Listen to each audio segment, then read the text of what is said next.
It's always something. Okay. Take two. Okay. I'll wait just a minute and let everybody get back here. I had at least 5 people on. Okay, so where was I? Let me get the other people back on here.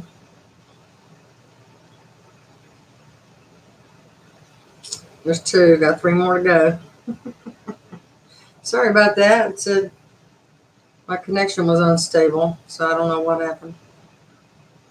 Okay, so I think where I was that Patti had a CT scan, and they were thinking that nothing showed up there. Everything was good there. Today she's having an MRI. This morning she had a neurologist come and visit her and just did an initial evaluation. He said when she's out of the hospital, she's going to need testing. I'm like, Doc, we kind of really need to know those test results before she leaves in case she needs a power of attorney to take care of her affairs or what. He goes, well, that's impossible. It takes, 2 hours for a sit-down interview and 3 hours for the testing. I said, why is it impossible? She can sit right here in her hospital bed for 3 hours. She's going to be here anyway. Let her do it. Here. They wouldn't do it. So he said, do you have family? I said, her sister's in Florida. She's 75 years old. She has dementia. And she has no other family here. And I'm just your friend. And so, it's like for people like Patti and like me, I mean, I have a brother here, but he would not. He hadn't helped me so far, so I can't imagine. I mean, he has driven me to the hospital for surgery once where he left me, didn't stay, and didn't visit, never visited. So basically it's like you're on your own. You might have, hey, Betty. So Carol cannot be her power of attorney for medical or financial because she's been diagnosed with dementia. I sure as hell don't want her to be Adult Protective Services because they take all of her money and give her nothing and crap care. So I talked with Patti today, but I don't know if she's of sound mind to make these decisions. And she says, well, why don't you just do it and then talk with Carol and Bob before you do anything? I'm like, well, I've been doing that anyway. But I can't be her caretaker. I mean, I can go and check in on her and stuff like that, but I'm disabled too. I have my limitations, and I know when we moved her into that apartment, I mean, you can look back on the videos, man, it was cold and everything. I mean, but it wrecked me. I can't be lifting stuff like that anymore. I can't do things like that anymore. I've contacted my landlord to see if maybe we could transfer her over here. So at least we'll be in the same building. And I'm thinking maybe I could find, if I have to do a GoFundMe or something to get the money together to get a moving company to move her stuff from there to here, but I don't even know if there's an opening here. And here she has the code to my apartment. She can get in. She has a key. She can get in. But at her place, I can't get in. They quit giving codes away because people's family members would use the code to get in and come in and assault their parents or grandparents, which, that's fucked up. Pardon me, I'm going to smoke. If you don't like it, leave. Better smoke than drink, right? So I don't know what to do. I mean, Patti now is under the impression she's coming home today. And I'm like, honey, no, you're not. They still have to do more testing.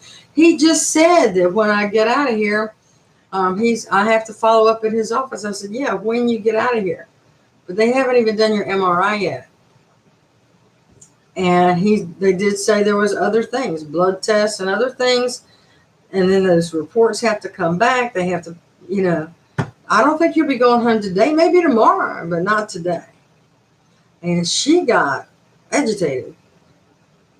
Oh no, I'm going home. I'm going. No, no. I just let her ride because I knew she wasn't going home. Now, our visiting hours, I can only see her from 10 to noon and then 6 to 8.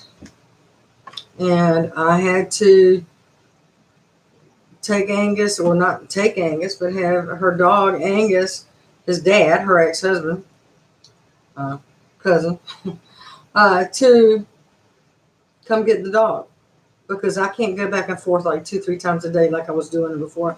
I can't. I don't have the money. I got $3 in the bank. I don't have the money for gas. I don't have the stamina. I don't, you know what I mean?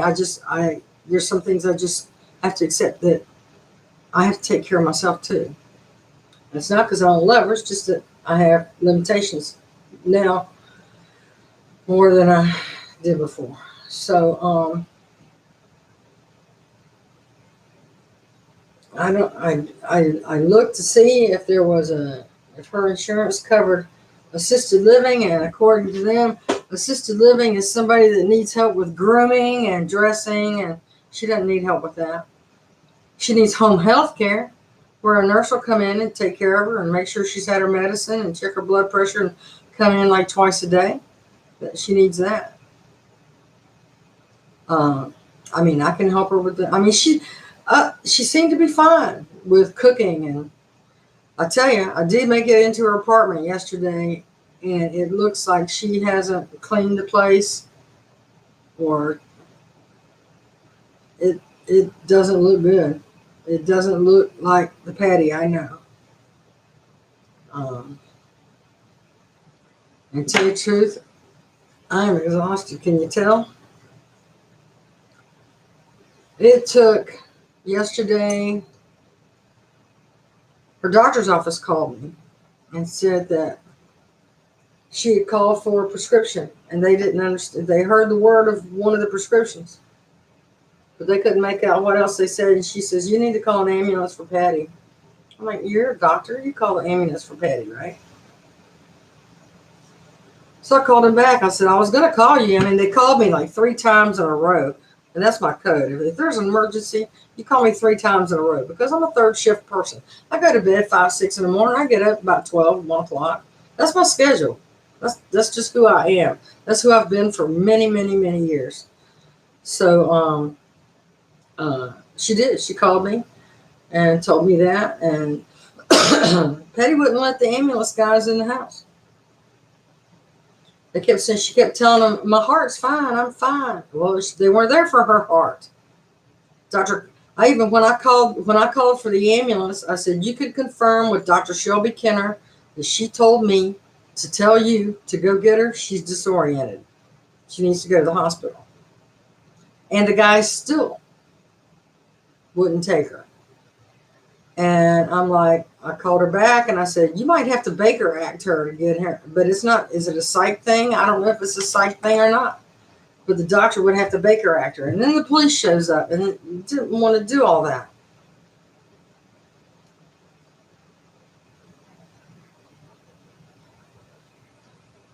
So I went over there and used the door code. And they had the wrong phone number for Patti in the door code. So you hit the door code and it calls the wrong phone number. She didn't pick it up, of course, you know. But she hadn't been picking up her phone calls for the last week and a half anyway. So I'm wondering, because she's got, well, this is my old phone, but like on her new phone, it has these things, and it's like, what, enter the security, or you have to have a certain, what you call it, pattern you have to stroke, or whatever you call it. Patti can't remember her pattern to open the phone. So, I'm asking for some help. I am asking for some help. For the next little bit, I'm going to need some gas money to be going to and from and back and forth. And I might need some lunch money, because I'm going to be on the road, back and forth, doctor's appointments, testing, whatever else, and I can't support that myself. So I'm asking for your help. I need, like I said, gas money, lunch money, that's all. for the next, I don't know, let's just call it the next month. And even though I do get paid on the 3rd, all of my personal responsibilities leave me with about $40. And then it's going to be tight again. So I know it's tight all over. I know everybody's broke. But if anybody can help, going to need some help. And instead of commenting about your experiences here and what you think ought to happen, do that in a Facebook message for me.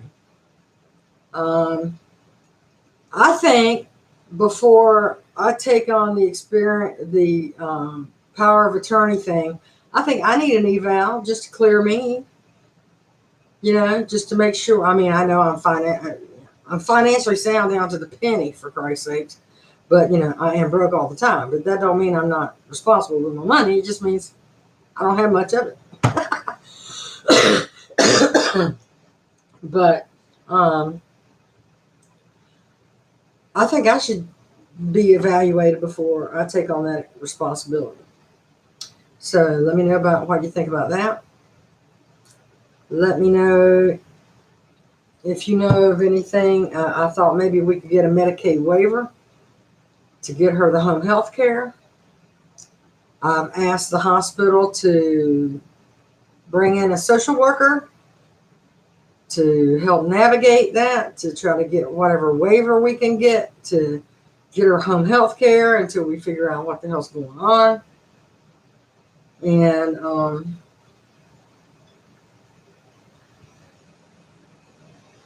I don't know. I'm exhausted. You can tell, right? So I can't see Patti again until 6 o'clock tonight. And in the meantime, she's thinking she's going home. She told me she's going to put her clothes on. She'll be ready when I get there. She ain't going home. Not tonight. And so all these doctor's appointments have to be set up. Dr. Kenner said she needed a follow-up as soon as she got out of the hospital, and then they do a medication review because I had concerns that all the medication she was on might be causing this thing. Plus, she takes a cancer pill that's kind of like the chemo that she was taking. And everybody that's ever had chemo knows that messes with your head. But like I said, she's not slurring her words. It's just what she said. Okay, I'll give you an example. Let's say, what is your date of birth? And she says, Patricia Stiglman. And who is the President of the United States? And she says, the President of the United States. Now, who is that? Well, that's the President. He lives in the White House. Well, what's his name? The President of the United States. And I pulled my mask down and said, Patti, who is the President right now? And she goes, Trump. Well, she's okay. But it takes a while. And when I was visiting her today, half of my visit was fairly coherent. The other half was I'm sitting there and just nodding. And so the neurologist said that he thought it might be a degenerative kind of thing since there's a family history of that. But since it only kind of started happening about 2.5, maybe 3 weeks ago max, we don't know. We just don't know. And that medical monitoring thing that I bought for her, y'all helped? I asked her, where is it?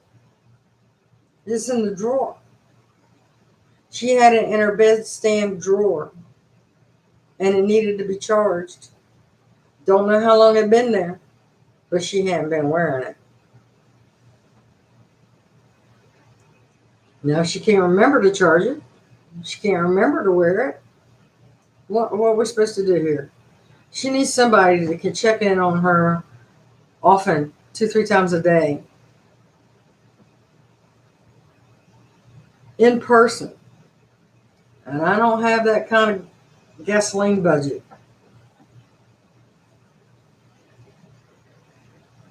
And you all know me. You know I'll do anything I can do for her. But without help, I have my limits. So I'm just reaching out. Can you help me out? Can you help me help her? I talked to her sister on the phone, and she's obviously concerned. And although she has dementia, she obviously doesn't have the same kind of dementia. And when I talk to her, she sounds fine. But as far as having her be a power of attorney, because she has whatever kind it is, she can't be the power of attorney.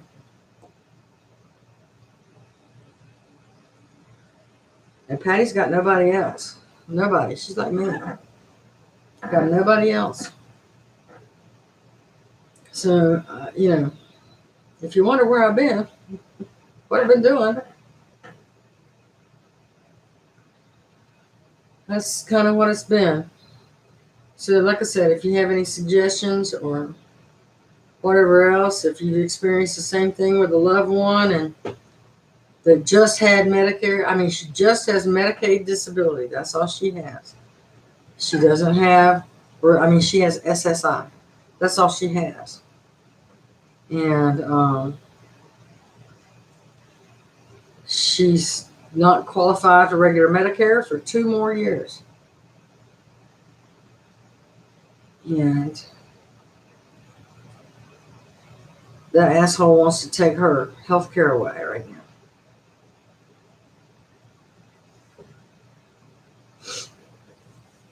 So, go to my Facebook page. There's a red little square over here or over here, wherever it is. Click on that. Send me a message on Facebook messaging. Let me know what your experience is. We're working with Indiana Medicaid. And I did some reading today, but nothing I read was very helpful. Unless that social worker can wrangle us a waiver of some sort to get her some home health care. But then again, she has to answer her phone to open the door to let him in if she remembers her code for the phone. So, lots of challenges right now. I ask for your prayers for Patti. I ask for your prayers for me. And I ask for you to help me out, if you can, with gas money and lunch money, for the next little bit, so I can help her without harming myself. And she doesn't have anybody else. And for those of you who don't know who Patti is, just search my channel for Patti. You'll get to see her and what a delightful, easygoing, very pleasant and joyful person she is. And me and her cut up and act up all the time. She's the one friend I can be goofy with and just have a good old time with. And now, her personality has not changed, only her speech. So, until she gets the neurological testing after her discharge, we won't know, the MRI today and the neurological testing that he's going to be doing. And he said it's basically a Q&A, and somebody that can answer the questions correctly needs to be there with her. I don't even know if I can. Needs to be with her. So I would think they would put those, how you get a sleep apnea test and they check the brain waves and they put all those nodules in your head. It looks like they do that while she was in the hospital. To see what's going on in there while she's sleeping, or you know what I mean?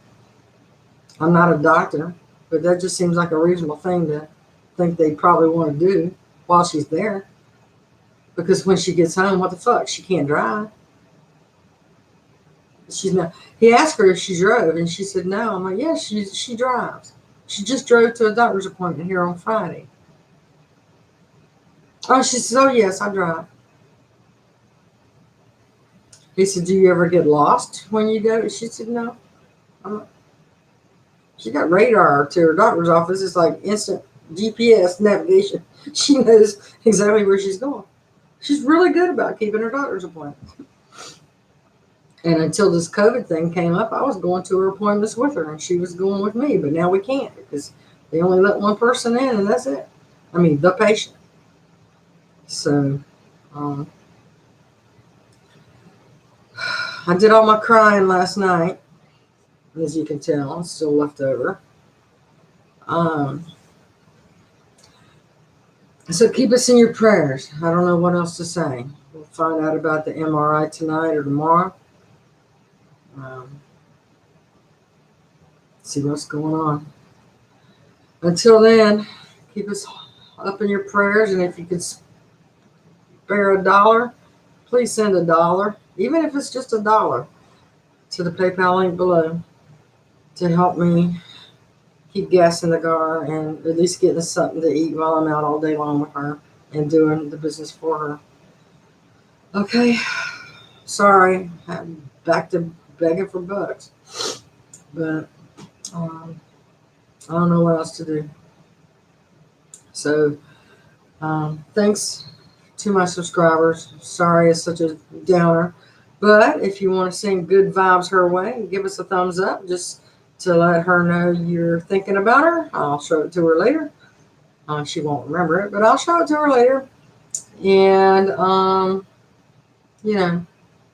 that way she'll know everybody's, thinking about her. And I'll know that you're thinking about us. So please give us a thumbs up and a little word of encouragement and, whatever you can muster.